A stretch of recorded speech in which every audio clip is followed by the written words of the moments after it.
Hello and welcome back to Frogboy X1 Gaming. I'm Andrew and today is day 13 of switching from Nvidia to AMD. So today is actually going to be my full review for the 7900 XT after having a complete 12 freaking days with this card and being able to check out multiple things. I think I'm ready to go ahead and to give you a review and to give you an honest recommendation for what you should do. So we're going to start this out with VRAM. VRAM is very important, and there's a couple of things that I've noticed with this card that I just couldn't do with my 3080 10 gig regardless. And I've already put out a couple videos to show you this in action. So if you want to refer to those videos, you can go ahead and watch those. Now, the Adrenaline software, and we're going to start with the Adrenaline software because that's what made this possible and that's what made this discovery very, very nice for me. When I got into the Adrenaline software, there's a thing called virtual super resolution. Now, apparently you can do this on an NVIDIA card as well. Might be a little bit harder to find due to the, like the control panel or whatever. And it is awesome. The one thing is awesome is because it is right there in the Adrenaline software and it was pretty easy to find. I was able to read, a description of what it does, and I've been able to utilize that and put that to work with using FSR or XESS to do any kind of upscaling to kind of give me back a little bit of performance. I would say the performance gains from it are pretty negligible for the most part due to what I'm actually using this to do. So what I've done is I've went through multiple games now utilizing virtual super resolution. What virtual super resolution will do is allow me to set my resolution way higher than what my 1440p monitor resolution is. And then that will allow me to downsample all the way back down to 1440p, just squishing all those pixels back down, and still allow me to run at whatever frame rate that I was getting. I would say most of the time the sweet spot is right around 60 frames per second. Like, to me, that is a good that is a good enough performance to have when playing any video game, especially the games that I like to play, like open world games or racing games, stuff like that. 60 frames per second is pretty good. It's like it's a pretty decent resolution or frame rate for me, anyways.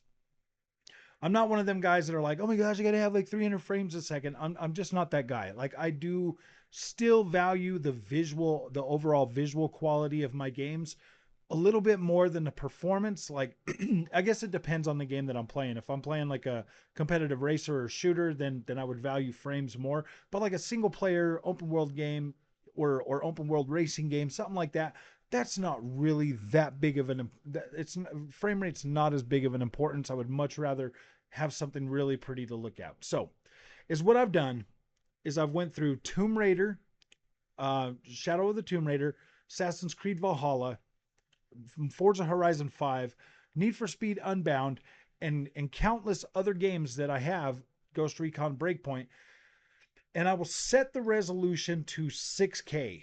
You heard that right, 6K, not 4K, but 6K, and then have it downsample all the way to my 1440p monitor. This result is far better, significantly better than I've ever seen with DLSS or just FSR in general.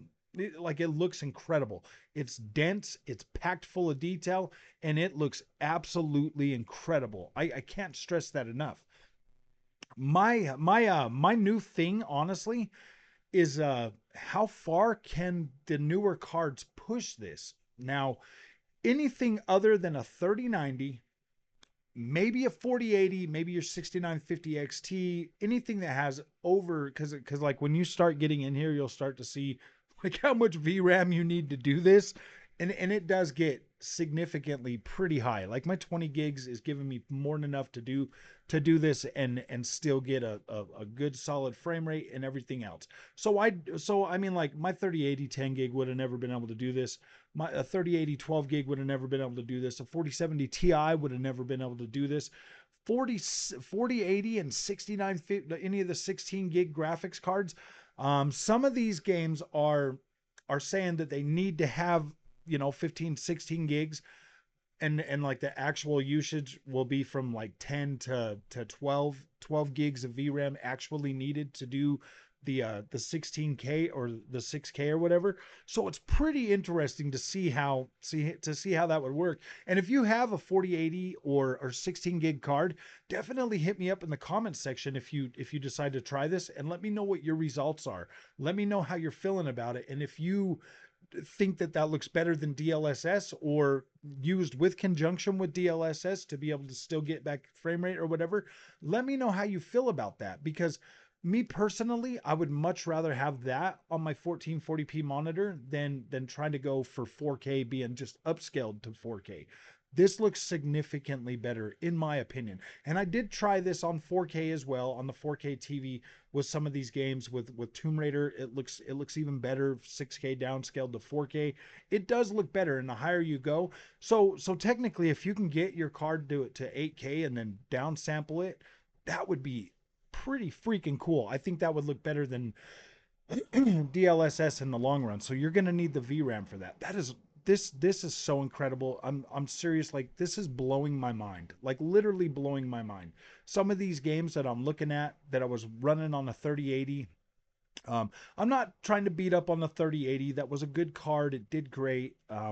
I just feel like Nvidia kind of ruined that experience by not providing enough VRAM to go forward with that, with 4K resolutions or 1440p resolutions. And I mean, if you're in the community and you are upset that I'm not giving the 3080 like any more praise, that was a $750 card, my friends. $750. The lack of VRAM really created an experience that the consoles could potentially surpass in terms of like just having the video RAM and the memory, and making newer games not run optimally on that card. I feel like that card was sold as a 4K card. I do. And there's nothing that's going to ever change my mind about that. When there's a lot of other gamers out there like myself that are coming from console over to PC, and we're falling for the marketing left and right, man. We're getting sucked in, and we're like, yeah, and everybody in the PC space are telling us just how great and magical PC is, and all of that. You only have yourself to thank for the misunderstandings and for the misinformation that's running around out there amongst a lot of console gamers that have had it with consoles and are switching to PC. Like, you only have yourself to blame for overhyping the PC experience. Now, there are PC guys out there that don't overhype it, but there are some out there that are kind of extreme, and those might just be console gamers that have switched like last generation or the generation before, and now all of a sudden they're like, yeah, this is it. I get that. Like, I understand that, and I do think about a lot of this stuff. um when I bought the Nvidia, like, I was falling for marketing. I was like, oh yeah, the T-flops and that, just like I did with the freaking consoles. I get that. But now that I have this 7900 XT, I'm starting to understand things, and I'm more willing to learn, and I'm more willing to go out of my way to try to figure some stuff out, so that I can not only have a better experience and protect myself from FOMO further, uh from FOMO as I continue this journey into PC, but also help you understand that, like, yeah, man, this stuff is like this stuff can get really expensive, and it's that there's just so many variables out there that could potentially make or break your first PC experience. And I'll tell you what, man, that 3080 card, the way that turned out, I was starting to get mad. I was really to the point where I was just like, man, I'm done with this hamster wheel. I'm not going to keep chasing it. I was like, you know what? I'll just get what I need for gaming. But the experience that the AMD card has given me has made it a lot more interesting to learn and broaden my knowledge of what's going on in the PC space. I've got to build my own PC now. I've been able to tinker with things and learn things. So I will continue this going forward for sure. Like, this is very interesting, and being able to utilize just virtual super resolution to greatly enhanced my visual experience with these games. I'm blown away. Like, I'm not even joking. That has blown my mind, and I'm like, wow, this is incredible. I would have loved to have seen the Nvidia side give me an experience like this. Like, DLSS is great and all. Like, I do appreciate DLSS. It did help. It did make it easier, and it did look pretty good. But this looks better. This looks better on my 1440p monitor as opposed to using DLSS. Like, this looks significantly better. I mean, and I'm still getting, a playable frame rate, which is 60 or above. I'm still getting a playable frame rate, and that's what I consider a playable frame rate, to have my mind literally blowing visually. That is cool. That is awesome. Now, if I was to just set my card at 1440p and run these games, I get a pretty high refresh rate. So that there is even good. You know what I mean? Like, that's a good experience. Now, I'm not trying to tell you to just run out and buy like a more expensive card. I do get that there are certain price ranges that people are in, and creating this content and finding this stuff out. It's kind of a double-edged sword, because I know that I'm creating FOMO in the community just like anybody else, and I don't want to do that. But I also, if I am going to create FOMO, I want you to be able to pick a product that's going to give you some longevity, because I do understand how expensive it is. And my wife gets mad at me all the time when I'm like, yeah, babe, I need to do this because I'm not getting this experience. Like, that really sucks. And I'm curious. I'm super curious to see how long this experience is going to last me, to be completely honest with you. Now that I've like delved into this virtual super resolution thing, I don't know. Like, we'll start finding out when new games come out. Like, we will. And I mean, we'll do our best to cover a lot of stuff. And I'm not gonna lie, I do kind of just be like, yeah, I got this channel, and I can do this, and I'm showing people and stuff like that. But I'm also like, I do understand what I'm doing to people when I cover these products. Like, I do. I understand that. So I want to, that's why I've been just doing as much content for this card, showing you the ups, showing you the downs, showing you everything I can, and showing you everything I can think of to help you make a better choice. Because I would much rather honestly see you buy a 7900 XT and save some money than run out and buy a 4080 for the little bit of gains that you're going to get from that. I kind of feel like AMD is an interesting position to be able to deliver an experience that you're going to appreciate. If you're coming from console to this card, oh my gosh, your mind's going to be literally absolutely blowing. If you're coming from a 30 series card, anything anything under a 3080 12 gig, I think that this card's definitely going to blow your mind. I mean, it's blowing my mind, and I came from that 3080. So I do think that just the more VRAM buffer is gonna give you a better experience overall. Just with that, like, you'll be able to do things that you couldn't do with 12 gigs of VRAM. I there's no way I could recommend a 4070 Ti over this card. Like, there's no way. I don't even think I could really recommend a 4080 over this card, just due to the fact that, like, this this is um this is a very interesting predicament, man. Like, I mean, if you're going 4080 and you're relying on like DLSS3 and frame generation and things like that, man, this is a tough one, man. Like, Nvidia makes a very compelling product that they feel they can overcharge for that product, but at the same time, man, AMD, like, this card is cool. This is great. Like, there's some really cool tech in here that really makes it interesting, easy to use, very intuitive to get in there with the Adrenaline software and find things and be able to adapt to this card.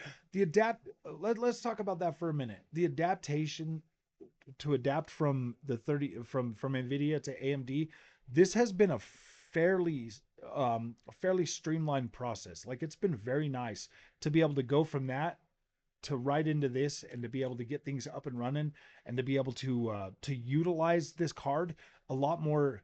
I feel like I've been able to utilize this card and its features much better than I was able to utilize the Nvidia card.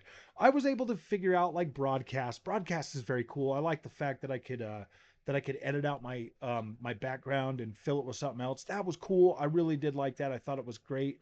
Um, the noise canceling, the thing from Nvidia broadcast is very awesome. I'm using the same thing right now on the AMD side, and I feel like it's pretty good. There's some times that I feel like it's a little bit off, maybe, but I feel like that has to do with me not adjusting the in-game sound quite good enough yet. So I need to figure that out. I'll probably just start setting all games at 75% overall sound so that I don't have to turn the mic up as loud, because I feel like we'll get a little bit better sound that way.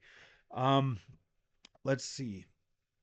The to be able Being able to adapt to this card and overcome the obstacles that were there early on was definitely challenging. Took a lot of patience for sure to figure out that memory situation, and that was, again, just another experience on top of all the other experiences PC gaming that was starting to push me over the edge. But I'm glad I got that figured out, because it definitely was a learning experience and helped me to be able to it definitely helped me gain more knowledge that I really needed, so that I could continue this journey.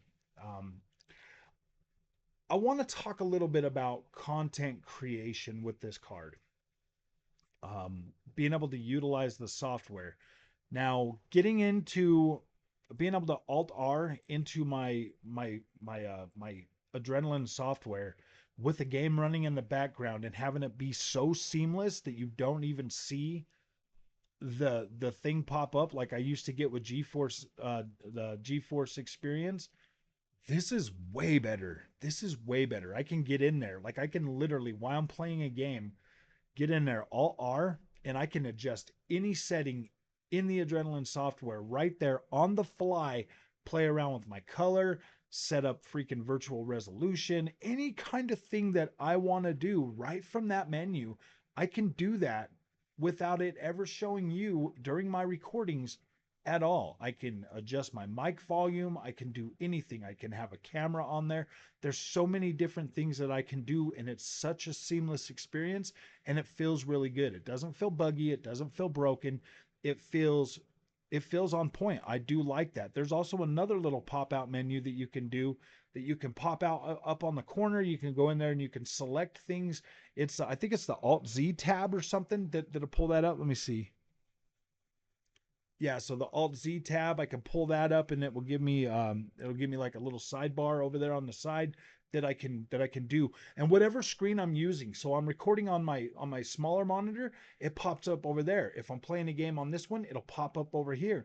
And that is incredible. I love how smart it is and how seamless it transitions between each screen that I'm using. Now I have the three arrays of screens, and it's very easy to get from one to the other. I can set everything up. I can move things around, and the software follows it, no problem. I used to, like, when I would used to be like in the game menu and I would select the screen from there, like GeForce wouldn't move it over. It would just start. It would just keep recording the other screen, that whatever was set to my main screen. And those were like the things with the Nvidia experience that kind of felt buggy to me, that kind of felt like it wasn't giving me like a good experience. It was just making me feel like, yeah, man, PC sucks. There's a lot of problems, blah blah blah. I use it because out of necessity. But now that I'm with AMD and I'm using AMD, and I'm starting to see how much more consistent everything is flowing, at least for me. It's more consistent for me. It's making my experience better, and it's enabling me to deliver better content. It's enabling me to deliver better time management for what I'm doing all day long. I've been able to record more videos. I've been able to get out a lot more content this weekend than I normally would have, and I've still been able to test and play around with these features. So when it comes to content creating on here, at least in terms of being able to record and like live stream and stuff like that, I feel like this is really good software for content creators. I feel like it's great. Everything that I had on Nvidia, I do not miss at all. I don't miss. I mean, it would be nice if I could use like the green screen effect that Nvidia Broadcast has, but I can live without that. You can stare at my beautiful background that I just kind of reorganized today. I put all my boxes in a different order. It's pretty cool. I don't, and I got the PS5 hooked back up. Um, so in terms of that, like I'm really happy with that. I don't really miss the Nvidia software too much when it comes to that. When it comes to video editing, like I said in another video, I use Power Director. Power Director has been really good to me. I really like Power Director. I like using it. I've already learned how to use it, so I'm very comfortable with that, and I'm very comfortable with being able to use that. I've been able to utilize that to play around with all of my videos and put things together. Now, when I do record video with AV1, it will not let me put it into the to Power Director. But if I go back to HVEC or whatever it is, to a different one, it works just fine. I can get in there, I can edit the recording and stuff. So I started recording my gameplay footage with that. But then when I go to when I'm done with that, when I after I've edited it everything, I can go into my Power Director and I can set it up as AV1. I can run it through that and recode it as AV1 and then upload it. So that there is pretty cool, and I will be doing that. I will be utilizing AV1 a lot on this channel. When I just record videos or something like that, I still use the AV1 or whatever. And that's fine because then I can upload them. And that does cut my uploading time drastically when I'm uploading directly from YouTube after making a video. It's a lot nicer. It just uploads it really quick, and then it gets it it completes the overall upload a lot quicker. And I've been, like, as you've noticed, I've been doing some longer videos. They've been up to about a half an hour and stuff. I've been able to do some of those, and it's like saved me a lot on the file size as well by using that AV1. So that is pretty cool, even though I'm setting my bitrate a lot higher as well. So that is awesome. Content creator and content editing, very nice. It's pretty much just as seamless as everything else has been on here. When it comes to, I know that there's been a lot of comments about power consumption for this card, and I'm going to tell you my honest opinion right now. I never really looked into that. Like, I haven't looked into it because I just didn't. I'm not one of those kind of people that I don't know. Like what does that mean? If you're in the comment section, let me know what you guys want to know and what you mean and why this is something that's an issue for you. For me, I figured, like, look, man, if I'm gonna buy a high-end system, it's gonna consume power to do what I want it to do. Like I'm okay with that. So it's not something that really bugs me too much, unless, somebody can explain that to me and help me understand why this is a problem. Then maybe I can start to rail against it or something like that. But as far as I'm concerned, it's a non-issue at this point right now. So I would like some clarification from the community, like what it is that you guys would like to see with that, and what it means to you, and why it's important. Because right now that's not something that I think about. So until I understand and learn more about that, I'll probably not mention that or go out of my way to look for that. So as far as I'm concerned, across the board can across the board with performance out of all the games that I've been playing, I'm at a point right now with this overall experience to where I feel like my experience is a lot more consistent, and I feel like I'm getting a better experience and a better bang for my buck for the money that I spent for this card. And like I said, I've spent about $40 more for this card than I did for the 3080 originally. So I feel like, in my mind, this is why I compare these two cards. In my mind, last generation I spent 750 bucks. Well, I spent $1,700 on the pre-built, then I spent another $700 on the card.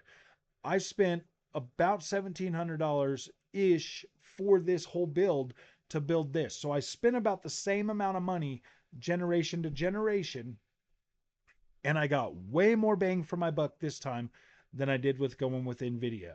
Last time I paid for the HP name and the Nvidia name and all of that stuff. So last generation I bought the 3060 Ti for $1,700. Then I added the Nvidia 3080 to that, which was another $800 on top of that. So we were we were getting pretty up there price wise. And this generation, went and I built the whole 30 the 7900 XT, and I only used the CPU out of that, so I'm going to call that pretty close, and the SSD. So I'm going to take some of that cost from the last one and add it to this one. So I'm pretty much just making that even. I'm just going to call it even across the board. And I feel like I've gotten a much better overall experience out of this build than I did out of the Nvidia build, if that makes sense to you. And that's how I'm looking at it, generation to generation. How much more, how much better of an experience have I gotten so far? And then we will revisit this after 8 months or whatever, or after after some significant time has gone through and I've tested more new games on this system. Like, we will revisit this. We will revisit this every new game that comes out and that I try and that I test, and we'll see if that consistency is still staying consistent or if it's starting to get like way out of whack. Like, if I'm starting to lose a significant amount of performance like I started doing with that 3080 as new games would come out, then we're going to talk about that, and we're going to we will definitely um, change our stance as situations arise um, that give us reasons to question. Like, hey man, like, this wasn't the experience that we expected, because if we're buying high end cards, we're not buying these cards to play at medium settings. Like, we're not doing that. We're doing that. We're buying these cards so we can get better performance and better visuals and all of that stuff. It makes zero sense to me to defend a product that doesn't live up to what we bought it at. Like, it makes zero sense to me. Like, I do get to the, especially right now with the console generation. That's the thing. Like, these cards, the 30 series came out around the same time those consoles came out, and the consoles are they're already underperforming when the new games come out. They're already obsolete. They're already broken. The only ones that are still doing good are the really high end Nvidia cards and the 16 gig AMD cards. Everything else is starting to fall apart when these newer games come out. So that sucks. That really does suck. And that's what I'm talking about when I compare the 7900 XT to the 3080 experience. I feel like that card didn't have a very long shelf life at all. In 2 years, for 700, like, seriously, 2 years is a bit much to ask, especially with consoles. Like, look how long the console generation is, like 6, 7, 8 years. That's what you should be able to expect out of a graphics card, I would think. And yes, there are ways. Some people have brought this to my attention that I don't give the cards credit, because there's ways to further push that. But like I just said, you don't buy a high-end card to play at medium settings. You didn't buy that card to sit and have to make sacrifices every time a new game comes out. I didn't buy the 7900 XT to make sacrifices every time a new game comes out. So as we start to get further into this generation, my views on this card might change. But as of right now, my review for this card is very, very good. I do feel like you're getting a solid bang for your buck. So yes, I do recommend this. I do recommend this card. I think it's incredible. There's a link in the description for Amazon to buy this card. I think it's awesome. The Merc, what is it? The Merc, the XFS, FXX, I mean FXFX Merc. This is a good card. Like, this is a good build. I feel like it looks nice in my system. I do like pretty much everything about it. I think it's pretty good. Um, as we go on, I'll keep making these videos, but seeing as this is day 13, day 14 would be the day, my last day to return this card and get my money. I'm 100% keeping this. I'm 100% keeping this and going forward with it. I think that AMD has put out a product that, for me, feels pretty well rounded and still delivers even ray tracing on most of the games that I have at least a playable frame rate, even if I have to lock it at 30 frames per second. 30 frames per second, I guess, is still technically playable. So if I have to lock it at 30 frames per second, if I want to see the visual of the ray tracing or whatever, I'm perfectly okay with that. Like, I'm not going to play like that. I'm not going to play with the ray tracing on like that. but it is nice to look at every once in a while, and I'm glad that I still at least get a look at it, so I'm not being completely left behind. But I do feel like this technology is going to continue to improve, so we will eventually get better performance out of that. So if you like this content, don't forget to like and subscribe. Like I said throughout the video, if you have comments, concerns, please let me know. Please leave a comment on the things that I asked about, you know, with the visuals, virtual super resolution, if your 16 gig card is able to do this, as well as the power option thing or the power consumption thing. I would like to know. I would really like to know, because I really am at a point where I'm going to start really getting more serious about learning about this stuff. So I want to learn from the community as well and learn from my own experiences as I go forward. So we'll see you guys in the next one, man. Thank you guys for watching, and we'll be doing a live stream here in just a little while. We'll see you guys later.